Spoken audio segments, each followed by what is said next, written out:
Quick tutorial on how to do a spotlight. Okay, so you can just add your picture on there. I'm gonna show you how to do it without using my spotlight effect.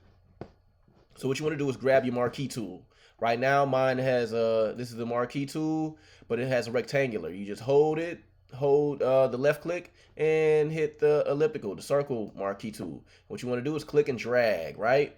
Well, boom, you make you a little circle, and then you want to you see it's highlighted and all that. You want to go down here, over here to your right, right here, and you want to click let's just do what, solid color.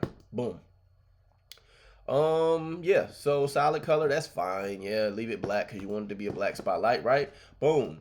And you just want to hit Command I and invert it.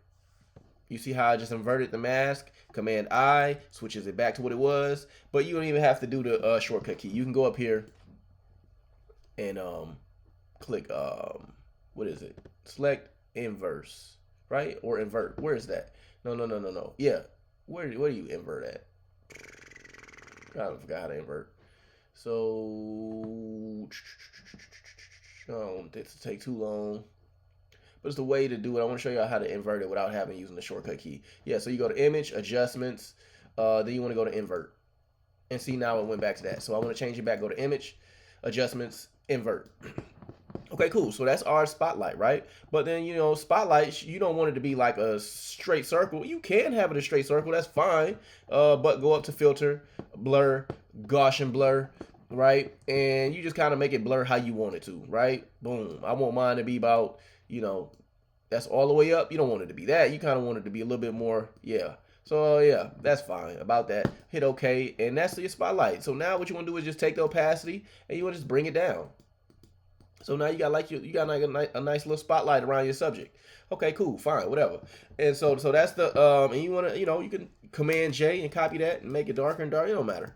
But also you can use your blending options. You know what I mean, with that solid layer that we made. You know, you can make it darker color, whatever works for you. You want to make it a soft light. You want to make it all the way down to luminosity. It's up to you. Whatever looks natural to you, you can, you know what I mean? Yeah. But anyways, so I don't put no blending options on it. I just leave mine normal, and I fix the opacity how I want to, right? Boom. So that's one way to do it without purchasing my spotlight. And then let's just go down to spotlight. If you go to Etsy, so you ain't got to buy my product. You just do that like that, and then yeah. But if you do choose to go to Etsy and buy my product, this is my over here. I'm gonna double click the file. This is what you get when you purchase it. You get just like a spotlight, right? It's the same thing I just did. So what you want to do is add your subject to that that you got open, that project you got open. Okay, but boom. I just added my subject. Let's go. And so now we want to, you know, hit enter. Boom. Okay, it's on there. Okay, cool. Now you want to add your spotlight on top of it. See, there we go. You want to make it darker, turn the opacity up. Same thing, you know what I mean? You want to make it darker, turn the opacity up. Or you can just hit Command J a whole bunch of times, but that's a long way to do it. You just turn your opacity up, right? And that's how, you know, that's the instructions for the spotlight. And there you go. That's how you make a spotlight around your subject.